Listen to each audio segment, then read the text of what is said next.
Maoist party సంచలన ప్రకటన release చేసింది. కొద్ది రోజులుగా అయితే టాప్ కమాండర్గా ఉన్నటువంటి హిడ్మా ఎన్కౌంటర్ తర్వాత మావోయిస్టు పార్టీ పూర్తిగా బలహీనపడినట్లు మనకు తెలుస్తూ ఉంది. అటు ఆంధ్రప్రదేశ్లో దాదాపు 50కి పైగా మావోయిస్టులను రాష్ట్ర ప్రభుత్వంలోని పోలీసులు కావచ్చు, ఇంటెలిజెన్స్ అధికారులు కావచ్చు, వాళ్ళని అరెస్ట్ చేయడం జరిగింది. అయితే మల్లోజుల, ఆషన్న లాంటి టాప్ కమాండర్లు కేంద్ర కమిటీ సభ్యులు లొంగిపోవడం, అంతకుముందుకు నంబాల కీలక సభ్యుడిగా ఉన్నటువంటి నంబాల ఎన్కౌంటర్ జరగడం, తాజాగా హిడ్మా ఎన్కౌంటర్ జరగడం, ఇట్లాంటి మొత్తం వ్యవహారాలతో పూర్తిగా పట్టుకోల్పోయినటువంటి మావోయిస్ట్ పార్టీ కొద్దిసేపటి క్రితమే సంచలన ప్రకటన రిలీజ్ చేసింది. దాదాపు 2 రోజుల క్రితం ఫిబ్రవరి 15 వరకు మాకు సమయం ఇవ్వండి, తేదీ ఇవ్వండి, అప్పటి వరకు కూంబింగ్ ఆపేయండి, మేము ఒక నిర్ణయానికి వస్తాం అంటూ మధ్యప్రదేశ్, మహారాష్ట్ర, ఛత్తీస్గఢ్ ఈ 3 రాష్ట్రాల MCC central zone committee chief ఎవరైతే ఉన్నారో వాళ్ళ చీఫ్ 3 రాష్ట్రాల ముఖ్యమంత్రులకు ఒక లేఖ రాశారు, లేఖ విడుదల చేశారు. మేము చర్చించుకోవడానికి సమయం ఇవ్వండి, ఫిబ్రవరి 15వ తేదీ వరకు ఖచ్చితంగా మాకు సమయం ఇస్తే మేము ఏదో ఒక నిర్ణయం తీసుకుంటామని ఇటీవల 2 రోజుల క్రితమే లేఖ రాశారు. అయితే కూంబింగ్ ఆపారు. వీళ్ళు మావోయిస్టులు కోరినట్టుగానే కేంద్ర బలగాలు కూంబింగ్ కొంత నెమ్మదించింది. ఆ నెమ్మదించిన తర్వాత వెంటనే ఈరోజు కూడా కొద్దిసేపటి క్రితమే మావోయిస్టు ఏదైతే ఎంసీసీ ఉంది కదా, ఎంసీసీ సెంట్రల్ కమిటీ కొద్దిసేపటి క్రితం ఒక లేఖ రిలీజ్ చేసింది. జనవరి 1న మేమంతా లొంగిపోతున్నాం, మేమంతా ప్రజల్లోకి వస్తున్నాం, ఆయుధాలను వదిలి ప్రజల్లోకి వస్తున్నాం అంటూ కొద్దిసేపటి క్రితమే ప్రకటన రిలీజ్ చేయడం జరిగింది. అయితే కేంద్రం చేస్తున్నటువంటి విజ్ఞప్తిని వీళ్ళు పరిగణలోకి తీసుకొని అంతా లొంగిపోతున్నట్లుగా ప్రకటించడం జరిగింది. కేంద్రం పదే చెప్పింది, మీరు ఆయుధాలు వీడి జనంలోకి రండి, జనజీవన స్రవంతిలోకి కలవండి అంటూ కేంద్రం అనేక సార్లు ఇప్పటికే విజ్ఞప్తి చేసింది. ఇప్పుడు హిడ్మా ఎన్కౌంటర్ తర్వాత దాదాపు మావోయిస్టు పార్టీలో ఉన్నటువంటి సభ్యులు మొత్తం లొంగిపోయేందుకే ఎక్కువ ఆసక్తి చూపుతూ ఉన్నారు. ఈ నేపథ్యంలోనే కాసేపటి క్రితమే ఎంసీసీ ఏదైతే జోన్ ఉందో, Madhya Pradesh, Maharashtra, Chhattisgarh central zone committee ఏదైతే ఉందో ఆ సెంట్రల్ జోన్ కమిటీ ఒక సంచలన ప్రకటన చెప్పడం జరిగింది.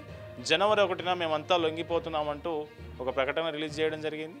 అయితే ఈ ప్రకటనతో దాదాపు మావోయిస్టు పార్టీ మొత్తం నామరూపాలు లేకుండా అంతమైనట్టేనని చెప్పవచ్చు. అయితే మనకు ఆంధ్ర ఏఓబి ఏదైతే ఉందో, ఆంధ్ర, ఒడిశా, తెలంగాణ బార్డర్ అయితే ఛత్తీస్గఢ్ బార్డర్ ఉందో, ఇక్కడున్న మావోయిస్టులు కూడా ఇంకా అజ్ఞాతవాసంలో ఉన్న మావోయిస్టులు కూడా వెంటనే లొంగిపోయే అవకాశం ఉన్నట్టుగా మనకు చెప్తా ఉన్నారు. మళ్ళీ వీళ్ళ నుంచి అయితే ఎట్లాంటి ప్రకటన రాలేదు. కానీ Maoist party MCC zone committee మాత్రం జనవరి 1న లొంగిపోతామని చెప్తా ఉన్నారు. మరి ఎంతమంది లొంగిపోతారు, ఎక్కడ లొంగిపోతారు అనే వివరాలు మనకు తెలియాల్సి ఉంది. మొత్తానికి మావోయిస్టు హిడ్మా ఎన్కౌంటర్ తర్వాత మావోయిస్టు పార్టీ అయితే పూర్తిగా బలహీనపడి లొంగిపోతున్న పరిస్థితి అయితే మనకు కనిపిస్తూ ఉంది.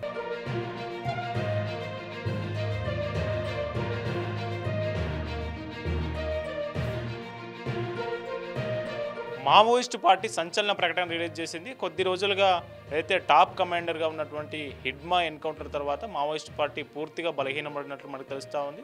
అటు ఆంధ్రప్రదేశ్లో దాదాపు 50కి పైగా మావోయిస్టులను రాష్ట్ర ప్రభుత్వంలోని పోలీసులు కావచ్చు, ఇంటెలిజెన్స్ అధికారులు కావచ్చు, వాళ్ళని అరెస్ట్ చేయడం జరిగింది.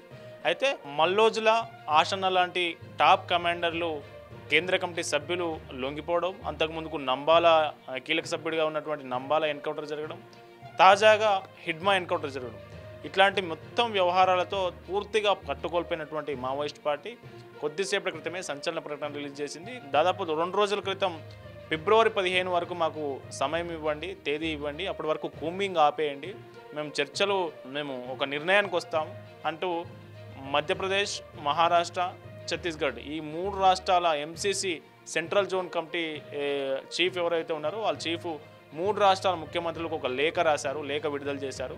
మేము చర్చించుకోవడానికి సమయం ఇవ్వండి, ఫిబ్రవరి 15వ తేదీ వరకు ఖచ్చితంగా మాకు సమయం ఇస్తే మేము ఏదో ఒక నిర్ణయం తీసుకుంటామని ఇటీవల 2 రోజుల క్రితమే లేఖ రాశారు.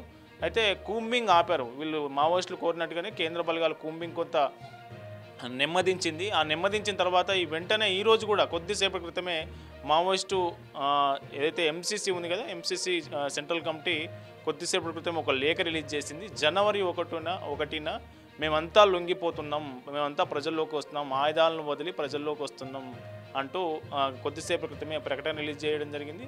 అయితే కేంద్రం చేస్తున్నటువంటి విజ్ఞప్తిని వీళ్ళు పరిగణలోకి తీసుకొని అంతా లొంగిపోతున్నట్లుగా ప్రకటించడం జరిగింది. కేంద్రం పదే చెప్పింది, మీరు ఆయుధాలు వీడి జనంలోకి రండి, జనజీవన స్రవంతిలోకి కలవండి అంటూ కేంద్రం అనేక సార్లు ఇప్పటికే విజ్ఞప్తి చేసింది. ఇప్పుడు హిడ్మా ఎన్కౌంటర్ తర్వాత దాదాపు మావోయిస్టు పార్టీలో ఉన్నటువంటి సభ్యులు మొత్తం లొంగిపోయేందుకే ఎక్కువ ఆసక్తి చూపుతా ఉన్నారు. ఈ నేపథ్యంలోనే కాసేపటి క్రితమే ఎంసీసీ ఏదైతే జోన్ ఉందో Madhya Pradesh, Maharashtra, Chhattisgarh central zone committee ఏదైతే ఉందో ఆ సెంట్రల్ జోన్ కమిటీ ఒక సంచలన ప్రకటన చెప్పడం జరిగింది. జనవరి 1న మేమంతా లొంగిపోతున్నామంటూ ఒక ప్రకటన రిలీజ్ చేయడం జరిగింది. అయితే ఈ ప్రకటనతో దాదాపు మావోయిస్టు పార్టీ మొత్తం నామరూపాలు లేకుండా అంతమైనట్టేనని చెప్పవచ్చు. అయితే మనకు ఆంధ్ర ఏఓబి ఏదైతే ఉందో, ఆంధ్ర, ఒడిశా, తెలంగాణ బార్డర్ అయితే ఛత్తీస్గఢ్ బార్డర్ ఉందో ఇక్కడున్న మావోయిస్టులు కూడా ఇంకా అజ్ఞాతవాసంలో ఉన్న మావోయిస్టులు కూడా వెంటనే లొంగిపోయే అవకాశం ఉన్నట్టుగా మనకు చెప్తా ఉన్నారు. మళ్ళీ వీళ్ళ నుంచి అయితే ఎట్లాంటి ప్రకటన రాలేదు, కానీ Maoist party MCC zone committee మాత్రం జనవరి 1న లొంగిపోతామని చెప్తా ఉన్నారు. మరి ఎంతమంది లొంగిపోతారు, ఎక్కడ లొంగిపోతారు అనే వివరాలు మనకు తెలియాల్సి ఉంది. మొత్తానికి మావోయిస్టు హిడ్మా ఎన్కౌంటర్ తర్వాత మావోయిస్టు పార్టీ అయితే పూర్తిగా బలహీనపడి లొంగిపోతున్న పరిస్థితి అయితే మనకు కనిపిస్తూ ఉంది.